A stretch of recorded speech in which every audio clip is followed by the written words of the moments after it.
ให้น้องกระเตเพิ่นไปใช้ก็เพิ่นไปวันสันเพิ่นไปวันนุชันโอ้ไปอันคุยเรื่องน้องกระตุกบ่อ๋อพี่น้องเนาะไปเคลียร์เนาะที่ทางผู้เพิ่นโทรมาเนาะคุยมีว่ามีเบียกด่วนลงเฮือนบ่ป่าซะน้องเอ้ยน้องโอ้ว่าชวนไปเบิ่งเฮือนงามพี่น้องเอ้ยเนาะไม่ใช่ไรเลยนะเก็บไม้เลี้ยงไว้บ่เก็บไม้เลี้ยงไว้ก็ได้เลี้ยงกองไว้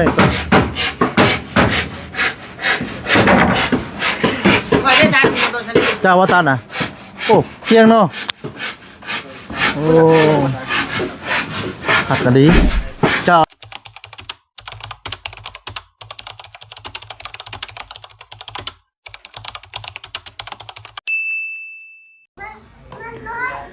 เอาพี่น้องเลยเนาะตัวพี่น้องเลยเนาะคอยคำยำแรงมาแล้วบาดนี้พี่น้องเลยเนาะตอนนี้ก็ไปดำเวลากะ5 โมงไปพี่น้องเลยเนาะเดี๋ยวไม่ได้พี่น้องเลยเนาะกลับทักทายสบายดีด้วยพี่น้องเด้อเนาะสบายดีพ่อแม่พี่น้อง14กันเบิ่งสู่คนพี่น้องเลยเนาะว่าสิอยู่ในและกระต่างประเทศพี่น้องเลยเนาะก็ยินดีต้อนรับเข้าสู่ช่องบ่าวซาดีชาแนลอีกแล้วพี่น้องเลยเนาะมื้อนี้ก็มาอยู่เพื่อนน้องกระเตพี่น้องเลยเนาะพอดีว่าน้องกระเตเพื่อนไปใส่บุไทยทางน้องคนก่อนพี่น้องเลยเนาะโอ้ยก็มาสบายดีเด้อเนาะน้องโอคนรอเนาะคนรอสปอร์ตลีเนาะแล้วพี่น้องเลยเดินทางน้องเพิ่นก็ใกล้จันเจ้าเข้ามาพี่น้องเลยเนาะฝากเป็นกำลังจิตกำลังใจคือเก่าคือเดิมเนาะพี่น้องเลยเนาะกับทางโอและกับทางวัดดีคนรอคือกันเนาะเขาอยากโอ้กันไปเนาะไปใช้น้องกระเตเพิ่นไปใช้ก็เพิ่นไปวันสันเพิ่นไปวันนุชันโอ้ไปอันคุยเรื่องน้องกระตุกบ่อ๋อพี่น้องเนาะไปเคลียร์เนาะที่ทางผู้เพิ่นโทรมาเนาะคุยมีว่ามีเบียกด่วนลงเฮือนบ่ป่าซะน้องเอ้ยน้องโอ้ว่าชวนไปเบิ่งเฮือนงามพี่น้องเอ้ยเนาะ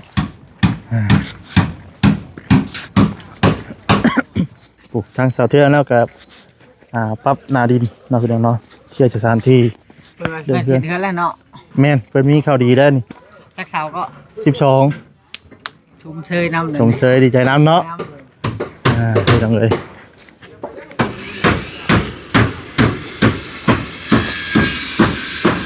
เป็นยังไงเอาเป็นยังไงเห็ดไปเด้อเฮงลายขนาดต้องโอ้นี่อะไร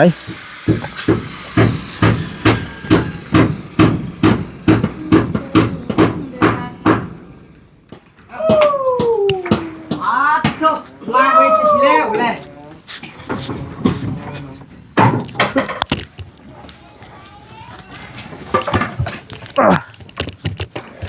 ตึ๊บโอ้ยมาแล้วไปแล้วนี่เนาะแหงคือดิขันยำแดงมางามอ่องต้องอยู่เนาะคอกเจ้าพี่นะมาผูกพี่พ่อต้องไปผูกพ่อเอาเดือดใช่กันนะว่าสร้างเขานะอย่าพอเดือด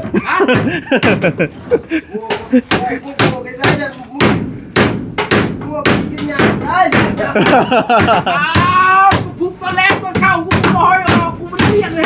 ก็เลยยิ่งว่าพี่น้องเลยเนาะว้าวแต่ว่าเสียงดังไม่พอดีในมือไว้นะเราถือก็เดือดอย่าเข้าชอบแล้วบาดเนี่ยทำชอบเด้อยันแล้วเลี้ยงเพื่อออกไปเนาะลูกมันกินไม่เลยเนาะเอาแล้วเกี่ยวกินนะเกี่ยวระวังต่ำเด้อสิวิทย์เนาะเดี๋ยวมาชอกูเดี๋ยวบัดนี้เอาแล้วบัดกูเล่นยังไงอะไรกูมันชิตายหมดตายเลย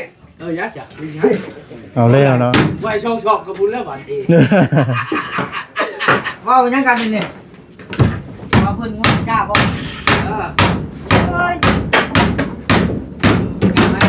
เป็นอะไรเนาะเป็นนานา เร็วดิน้อง ไปขนาดไปขนาด นี่ครับกูชิบอกให้ตัวแรกเลยกูบอกตะชี้ก่อนเด้อ เขาบอกเราได้ ฮะพี่จะบอกกูไหน บอกรถผู้ที่ชิบอกคันเข้าไปเลี้ยงน่ะ บอกเลยว่าเรียกกูชิบอกก่อนนี่เธอเคยบอกมาแน่ มันนะพอยนั่นน่ะที่โยกคิดว่าเขามันเป็นงานฮะ ชายกไม่คิดว่ามันเฮ็ดนามัน เฮ็ดหน้า บอกเลยว่ากินข้าวแล้วมันให้มันเอาของอะไรกับมัน แล้วแต่เขาน่ะ เรื่องของเขา อ๋อตัวมานี่สิแล้วเลยเนาะ นี่ว่า โอ้ต้องมาเซ็นอ๋อ บ่เห็นเพิ่นอยู่ตารางว่าเดี๋ยวนี้ แม่นแม่นครับเอ้าโอ้ยูนแม่นเนาะว่าเซ็นเนาะยูนแม่นดีเจ้าเนาะสวัสดีเด้อต้องมาเซ็น มาได้แล้วบ่จะไปพี่แล้วมันจะคนบ่ขึ้นสูงเด้ไม่ได้ขึ้นสูงเนาะ วิวบ่ขึ้น แต่ว่าสลีขึ้นมาทึกสูง2เทื่อแล้วยังวิวยังบ่ขึ้นอยู่สงสัยต้องได้ขึ้นหลังคาอยู่ผมส่งว่าหยอกเด้อพี่น้องเด้อน้องแม่น ตาบอดชลีเด้อ น้องอัวครับสุขุสุคนเนาะอ่า นี่ไงสนุกเนาะ เลือดที่ อ๋อ ไม่งั้นมันทำไม มึงละหัวพี่เดี๋ยวว่ามึงละหัวนะโอ้พี่นี่ ยังบ่มีงบตะคั่ว มันหลังเดียวกินมันครับงบละหัวกินมันหลัง มันลางบ่ ตัดใส่นั่น นางนะบ่โอ้เป็นแนวแล้วนะพูดว่าคู่กัน โอ้ละหัวมาคุยกับตะนาง ตอนไหน ความดันมากับเบาหวาน เอาแล้วบ่เอาตัวนี้นะ คนนั้นมาก็ต้องชงเลยมาคู่กันได้เริ่มนี่ เงินใช้กันเด้อเนาะเอาแล้วเฮ็ดตะพอนั่นเนาะเอาไปหับแล้วนะบ่น้องโอ้หับลำเล่าหน่อยฮะ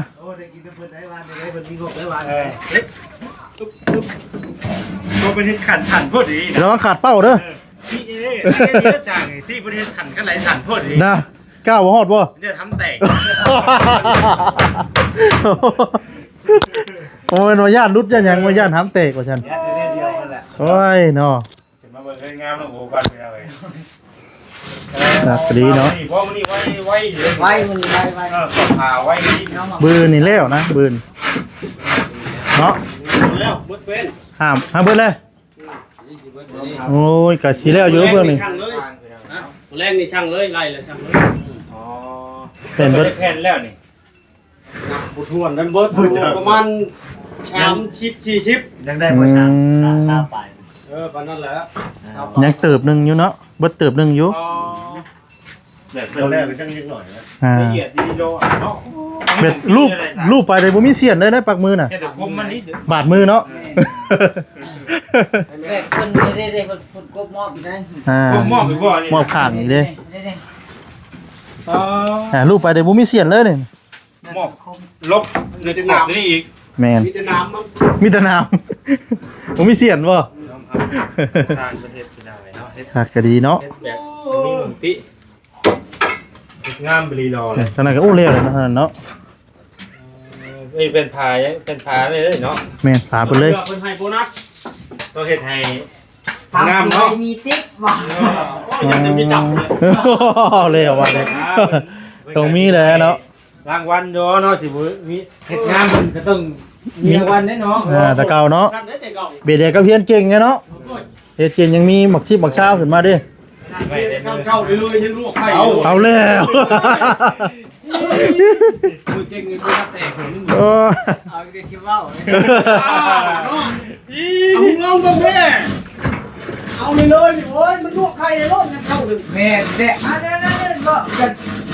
จะผมเหมือนแล้วเนาะ บำรุงมันว่ะ อันนี้ จัดเลย นี่ต้องถามบุนี่ มันเป็นไร นะ ต้องถามบุ โอ้ นี่ ยกังเว้นนะนี่อีกหน่อยโหอื่นลวก ตามแม่เพิ่นนี่กับการเว้นนี่กันโบการเว้นนี่ผ้าด้วยแม่นว่าเจ้าบ่มีไผดอกโบการเว้น จะไหน ผมเข้าใจแล้ว เออ แก่อยู่ว่า มานี่กาเวียนบัดทั้งนั้นล่ะมีดอกกับ เป็นใช่โชว์นี่ก็เนี่ยครับพี่น้องเนาะบ่ได้มีปองมีหยังเนาะเป็ดเนาะ แก่ด้วยทั้งนั้นน่ะ เป็นร้อยเด้ อันนี้เรื่องแรกเลย เฮ้ยมันถือเป็นตัดเนาะ นี่แผ่นแรกเลยนะ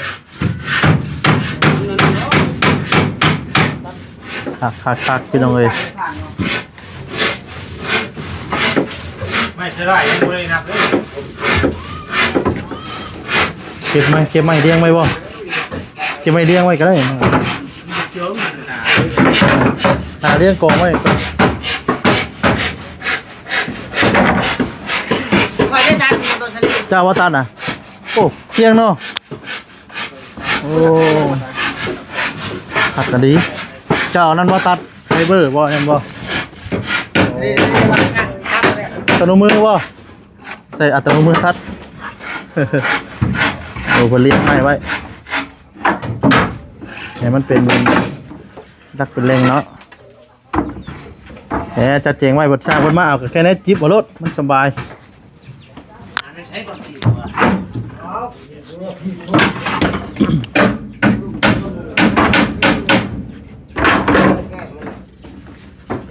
โอ้มือนี่แม่นเป็นเบิดนี่แม่นได้เฮ็ดตัวอื่นแล้วก่อนเนาะใส่ลูกติ้งแล้วบัดนี้เป็นเบิดกันเนาะ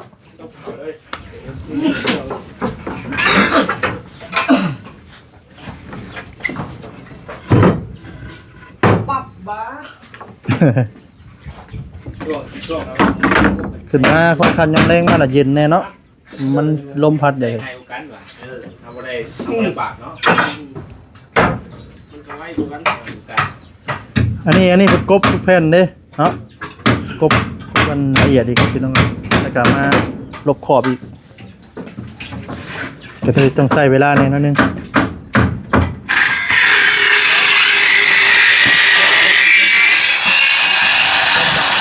ซอยสร้างคนพี่น้องเลยเนาะซอยสร้างคนมาทำกับมือซอยกันนะพี่น้องเลยเนาะ เลือดแถวเพื่อนมือได้เริ่มต้น ฮะ มือได้เริ่มต้น โอ้ยเรื่องบ่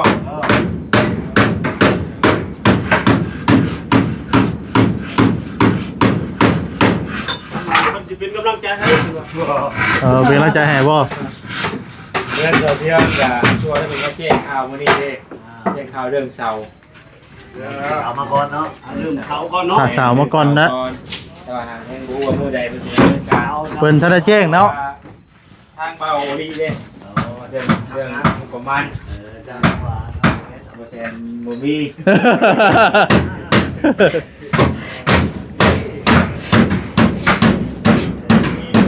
มีส่วนประกอบจาก มีแต่คำว่าดีใจนะ แม่จบเลย เดี๋ยว ดีใจนะคือกัน เบเดครับมาดีใจน้ำน้องโอนี่แหละ เดี๋ยวคำว่าดีใจน้ำบ่เรียนจ้ะ แม่น อะไรก็ดีใจเลย แม่น มีว่าดีใจน้ำเนาะ น้ำแบบ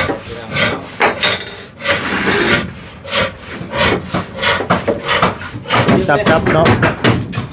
โอ้ย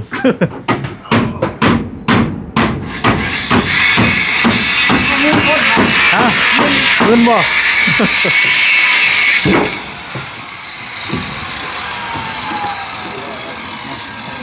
ถือว่าเพิ่น4คนเนาะจับกันพุ่นละหม่องละบ่อนน่ะใส่น้ำกันเลยมื้อนี้นะ นี่ที่ว่าสามัคคีกัน แม่น ผ่านไปก่อนนั้นเนาะ เดี๋ยวนี้มือสามัคคีคือพลังทั้งหมดนี่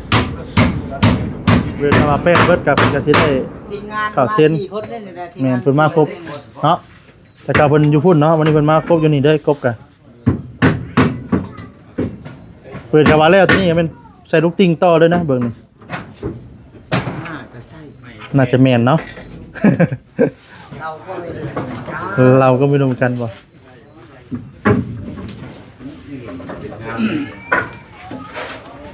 ละเอียด ไปบ้าง ช่วยก็ต้องมีจริงๆ ฮะ ก็ต้องมี ไม่ละล่าเลยจังหวัดเลี้ยงแล้ว เป็นของ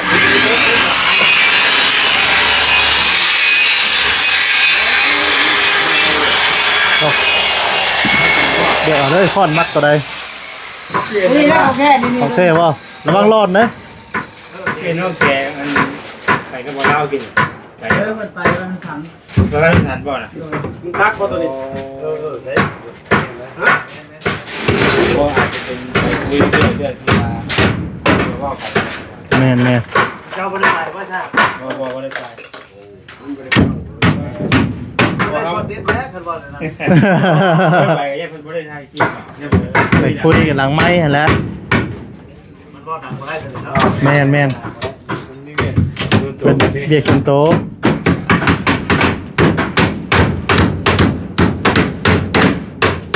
โอ้พี่น้องไอ้น้องโอ้อย่าลืมตอกมือเจ้าของไหม บ่ถึงว่า อ่า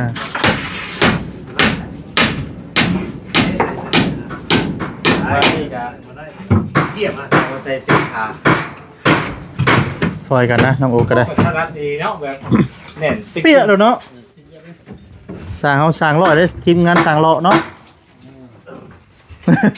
มีก็เป็นมาอยู่ว่าโอ้ยเห็นงานดีกว่าที่ต้องได้รางวัลเด้ อ่า มีเด้ อ่าซีเพิ่นก็ เดี๋ยวมันได้ ว่าได้หรือไม่ได้บ่ได้บ่แทงรู้แล้วแต่ เพิ่นเป็นเม่นเนาะเนาะ บ่ได้เอาน้ำบ่เสง อ้าว แน่ๆ เนี่ยเอฟซีเป็นเม่นมาเนาะ มาเพิ่นมาที่เพิ่นเรียนเพิ่นคือนี่ ให้ดูเนาะนี่ก็ดีจะนำเนาะ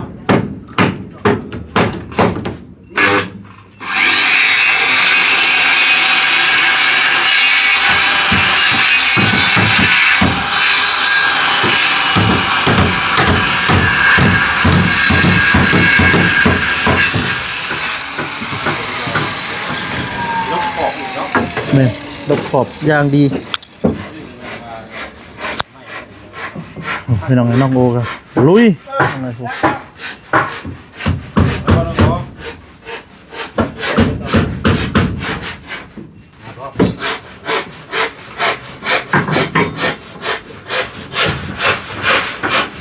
ตีมาเนี่ย บ่ตีงไหน เขาเด่นนี่นะ ผู้ตีคนเพื่อนผู้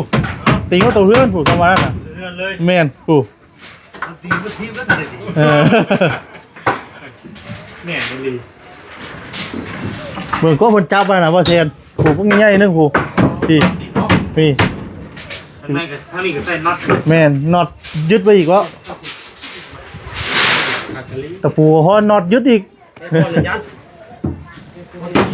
มึงไปใช้ เป็ดพายุอุ้มก็บ่ได้นะ ชี้ดีๆว่ะ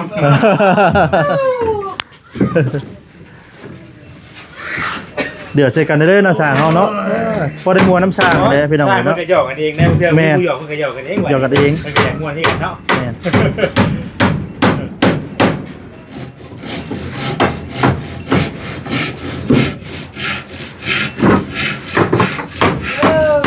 เอาข้อนี้กัน ว่า เอาอีกแล้วเนาะ เฮ้ย คิดไปนั่นบ่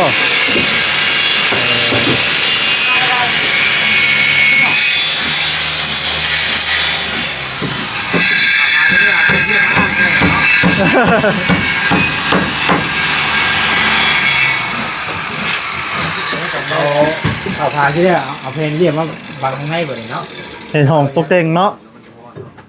แม่น แต่ก็ติดเพดานเนาะติดเศษเพดาน ช่างมาโลดไปไป อ่า น้ำเล็กเนาะไปลงกันไม่ละเดี๋ยวนี้ ก็ตีเท่านั้นว่าก็ได้ก็จะรู้จะระบาดแค่เนี่ย เพราะมันบ่ฮ้อน เอ้ย เอาติดเพดานเนาะแล้วก็แต่ง ก็ได้ ติดทางในตกแต่งข้างในนะว่าไงกัน สร้างจบมาแต่ไทยเลยเนาะ อันนี้ได้ป้าวีซ่าเป็นบริธรรมดา วิชาเว้ย วิชากร ซาเก้เร็ว วิชาเก ว่าซิวก้าป่ะ โอ้ โอ้ยสายซิวก้าป่ะ ค่อยพี่สิบกัน บอสแกยังให้กูเท่าอยู่เลยเนาะ สาย เออ เพื่อนก็จะเพื่อนแล้วตีพี่ดัน เอา ท่านเบาเล่ากันสิไปทางไหนกับงานคนนึงแม่นคนมานั่งหมดเลย เอา ลองดูนะ สร้างหัวจับนะเนาะ เขาได้ใช้บริการในกับผู้ดิ เห็นแล้วสีไม้ได้มือเด้เนาะสีไม้ได้มือดี เพื่อนกันน้ำในกับว่าสร้างเฮ็ด ดีเนาะ มือเฮ็ดดีนะ แม่น ดีราคาร่วมกัน หน่อยลายก็ว่า แม่น ถ้าใจ ให้เพื่อนตีพี่ดันกับเพื่อนเพื่อนกับประมาณนี้ โอ้ สร้างผู้เฮ็ดก็ยังได้หลาย จ้างก็ยังไม่ถึงผู้จ้างก็ยังไม่จ้างถึงแต่ผู้ยังไม่ร้ายมาแต่ว่ามันต้องให้สมรุ่นกัน แมนสมมาพาควรนั่นแหละเนาะ สมรุ่นกันเข้าใจกันโอเค โอเคยืนดี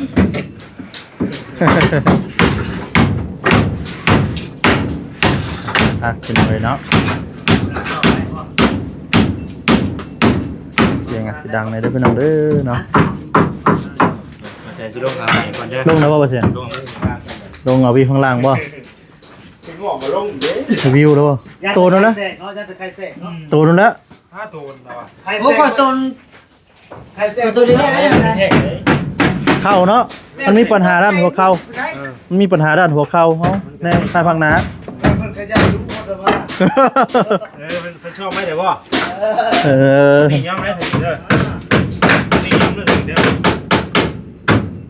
อะไรอ่ะอย่าเลยต่ำไปดีเพลงเนาะ ผัดข้าวกับโบเห็ดเนาะฉากเนาะ โอ้ ได้แบบที่จะเดียวนี่ โอ้ได้มาเห็ดเล็กๆ ได้อื่นโอเคว่าอื่นอ่ะ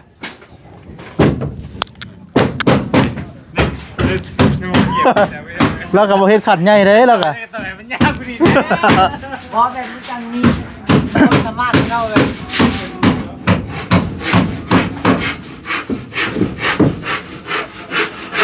ขัด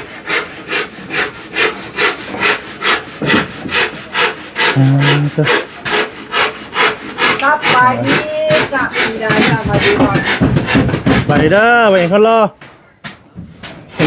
วันนี้ยังจำจังเนาะยังนั่นเดียวไปดังเลยบรรยาย มาไกลเลยมันเนาะ สร้างเดือดเชฟเองได้บาทดิ พูดไปท้ายยังหัวพูด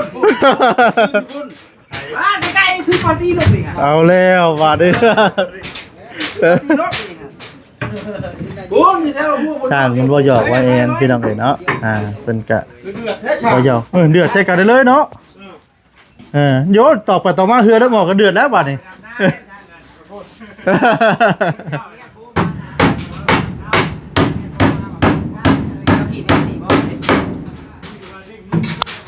เปล่าเด้ยำหันยำนาเนาะ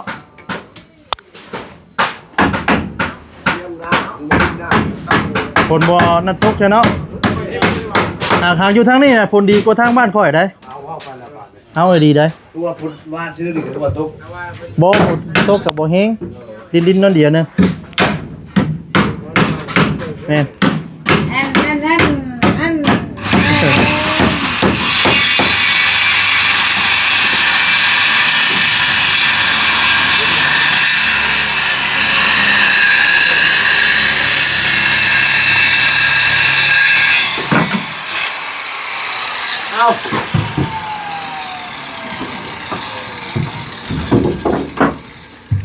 ปั๊บ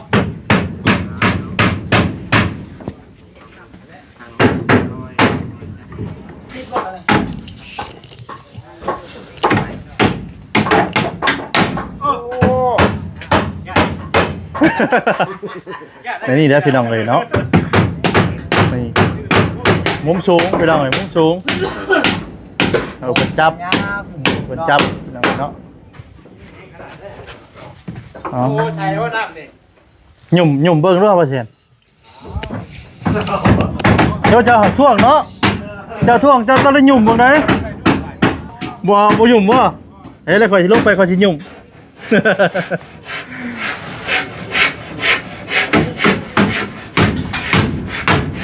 โอ้ทำอะไรเนาะ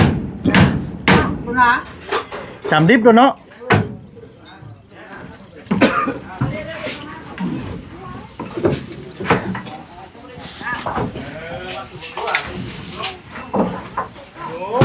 เราเอาได้ยังหยุ่มบ่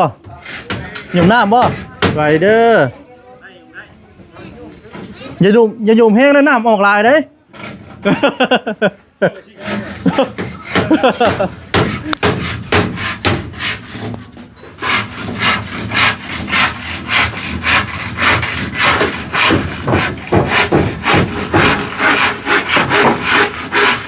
ทางสร้างคนกำลังตัดเป็นอะไรเนาะ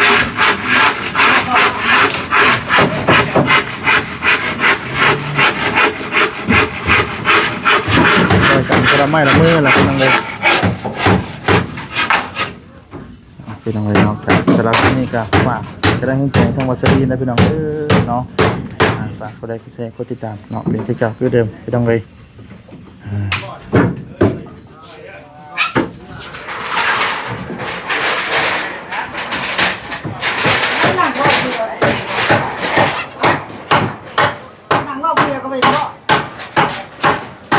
บ่เห็นโบก้ามาบ่ นี่ผู้นางก็เดียวอยู่หมด เป็นย่านเดือดเด้สร้างเดือดจนเพิ่นบ่กล้ามาสร้างรอ ของแท้ได้นี่ของแท้ได้นี่แท้ได้นี่ สร้างเฮาเดือดใช่รถบ่กล้ามาเด้อบ่เห็นเฮา บ่เห็นเราจริงจังบ่นั่นเนาะบ่เห็นเนาะเราย่านนี่เด้อนี่มาเทิงพี่นาบ่เห็นสิบ่เทิงพี่นา 3 รอบแล้วมาเบิ่งกัน เอ 2เที่ยว3เที่ยวได้เพิ่นมา มื้อนี้บ่ เอ้เพิ่นบ้านใกล้เด้นี่เด้ เพิ่นมาแล้วครับ แม่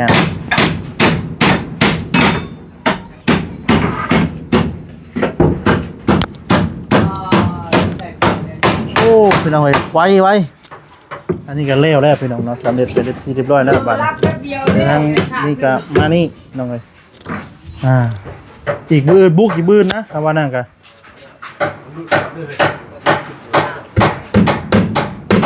ซีซ่าคือตัวนั้นใส่ช่องน้อยนะพี่น้องเนาะพอตอนได้ตัดได้หยังเด้ถ้าว่าใส่เป็นยาวเฮารวบยาวเลยมันสิไว ตอนนี้ก็ไว้อยู่ ไวบ่มันมีเสาเนาะ บ่ได้โต ตัวยาวเด้ บ่ได้โต ตัวนี้เนี่ยมันสิเฮาตัดเรื่อยเนาะตัวเอาหอมสั่นนี่เด้ นี่ขึ้นมานี่เป็น3แผ่นบ่ อืม 2แผ่น2แผ่น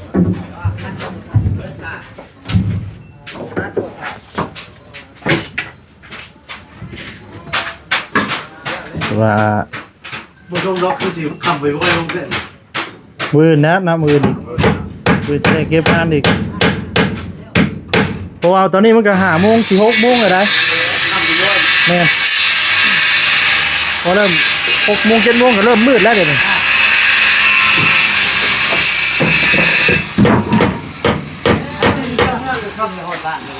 แม่นช่วงนี้ยามนี่นะคำยังแจ้งไว้แต่นั่นคำบัดยามมันเกี่ยวข้าวบัดยังนั่นคำ ครับแจ้งไว้ แจ้งไว้อะนะ จะรับปรับเปลี่ยนกัน เพื่อสิได้นอนรุ่น11โมงเลยก็ดี แมนช่วงนี้วันโจ้ให้เฮาดับน้ำแล้วไว้เด้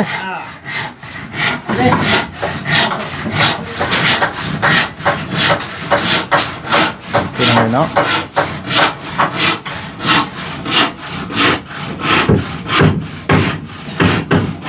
นั่นแหละสร้างเฮาเพิ่นมีแต่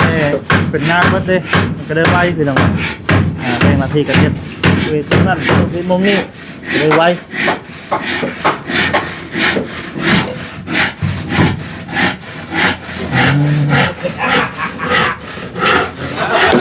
ขึ้นมาเดี๋ยวบ่ขึ้นมาแล้วบ่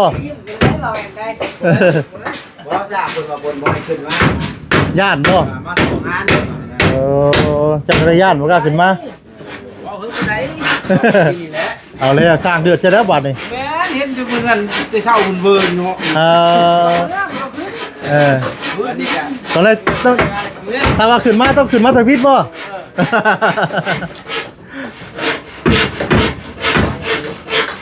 เบิร์นคือกายอีกคือไก่ โอ้เป็นเอามุมเด้เอามุมเด้360 องศาเด้ให้เห็นห้องเพื่อนเด้